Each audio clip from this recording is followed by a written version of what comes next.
Bitcoin has been stuck in a frustrating sideways chop for the last 4 months now, moving almost randomly and testing everyone's patience. But if you look closely at the underlying market dynamics, the trend is starting to organise itself again, hinting that the market could be ready to resume its longer-term trajectory. So in this video, we'll break down the indicators that reveal this hidden structure, showing where the bulls and bears really stand, and what levels you should be watching for the next move. So let's get into it. Now, if you feel like the market has been chopping around and messing with your head lately, you're definitely not alone. Bitcoin has been moving sideways for months now, creating frustration even for the most experienced traders. And it's easy to feel like the market is just trying to test your patience. But today I want to show you that while this price action is objectively disorderly, it might actually be setting up for a potential breakout from this prolonged consolidation. So let's start our analysis here with the Polyfactor SuperTrend. Now, this is a really interesting tool, and at its core, it's designed to show you which side of the market is in control, the bulls or the bears, by combining multiple SuperTrend calculations across different factors. And technically speaking, the indicator works by taking the average price over a period and then layering multiple ATR-based bands on top, each with increasing multiples or factors. And then it essentially measures the deviation between price and these bands to create a normalized set of outputs. And from there, it shows you the bullish conditions in green or the bearish conditions in red. But put simply, it's just a great way to visually see who's in control of the market. When the bulls dominate, you'll notice these huge green areas with almost no red, signaling strong upward pressure. And when the bears dominate, red takes over as the dominant colour, showing strong downward movements. Although it does take a full-scale bear market to completely eliminate those green colours entirely. But what's fascinating right now is that the indicator shows an incredibly even spread between the bulls and the bears. There's no clear dominance whatsoever. And previously in this cycle, we've seen pronounced swings, strong impulses of green, followed by strong impulses of red, oscillating back and forth again and again. And this alternating dominance gives us a clear rhythm of the market that we could work with quite easily. But right now, however, the Polyfactor SuperTrend is signalling indecision. Both sides are evenly matched completely, which often precedes significant moves because the market is now building tension. So, over the medium term, are we still in an overall bullish or a bearish structure? Well, to answer that, we can look at the flow ribbons indicator. And this one's a bit simpler, but it's still incredibly useful. It's essentially just a set of exponential moving averages plotted as ribbons, stretching from short-term to longer-term averages. Now, these ribbons are great because they act as dynamically moving support and resistance levels. And despite some choppy and occasionally negative price action recently, the ribbons have held up as solid support. Prices briefly tested the second to last ribbon around $105,000, creating some short-term anxiety, I'm sure. But historically, whenever prices dip this low, it's bounced back strongly within the broader uptrend. Now, the bottom ribbon sits just shy of $100,000 right now, and it's a level that's both technically and psychologically significant for the bulls.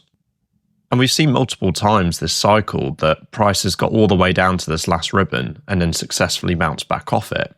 But right now, from a flow ribbons perspective, things are looking reasonably positive. The structure is still intact, and the market hasn't violated these long-term support levels, at least yet. Next, let's dive into a more objective measure of market disorder, which is market entropy. Now, I want to take a moment here because this concept is really fascinating, and it gives us insight beyond the standard price charts. Entropy, in a market sense, borrows these principles from physics. It measures the degree of disorder or unpredictability in a system. And for Bitcoin, we can calculate entropy by categorizing price movements into small bins based on log returns and tracking how frequently each type of move occurs. And then we simply apply a Shannon entropy to quantify how spread out these moves are. Now, high entropy indicates that maximum disorder is in place. Price is moving unpredictably and there's no clear structure, while low entropy indicates order, where price movements are more predictable, they're trending, or they're just constrained. And looking back at the last few years, spikes in entropy clearly correspond to choppy consolidations. These were periods where price seemed stuck, alternating between sideways moves and just short bursts of volatility. And right now, this metric has been signaling one of the most objectively choppy periods in Bitcoin's entire history.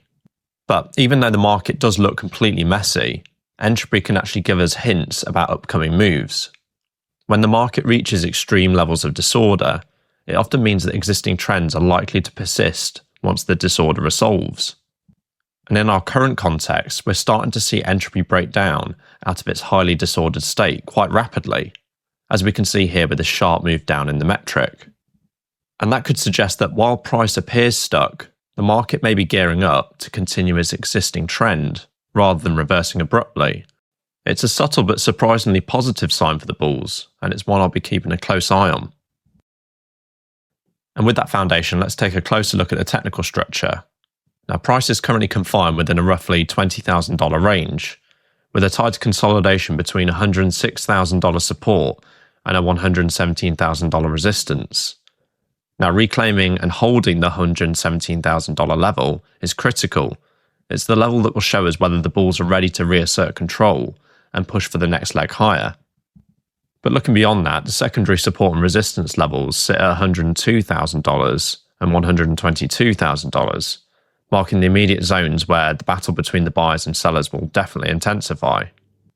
And how price behaves around these levels will give us the insight into whether these periods of indecision is just simply noise, or whether the upward trend will resume. Or we have to flip our bias and assume that a deep bearish correction is going to take place. Now let's add another layer of insight with the local volume profile. This indicator maps the traded volume across different price levels since the consolidation began about 4 months ago, essentially showing where the liquidity is concentrated most. Each price range gets a horizontal volume bar, and the price level with the highest traded volume is called the point of control. And in this consolidation, the point of control currently sits at $117,000. And this is huge because it represents the price level where the most market participants have exchanged hands over this period. And as we just saw before, this is a strong level of interest, and overcoming it would not just be a psychological win, but a structured one too, indicating the bulls have successfully absorbed or just overwhelmed bearish pressure at the most heavily traded price. So it's definitely emerging as my key level to watch right now. And finally, we can look at the market probabilistically with the Z-score probability waves. And this indicator converts price deviations into standard deviation units, creating these sort of probability zones. Essentially, it just shows us how extreme or normal current price levels are in the context of recent history. And we can quite clearly see when the market is in an overbought or an oversold territory, and the plotted price levels allow us to translate statistical information into actual price targets. And over the past few months, the indicator confirms the choppy price action that we've observed elsewhere. On the bullish side, if the trend persists, the upper target is the +3 standard deviation level, which currently sits at around $126,000, coincidentally near the all-time high. And on the bearish side, the maximum downside scenario that I see ranges from between the -2 and the -3 standard deviations, which are roughly $101,000 to $105,000.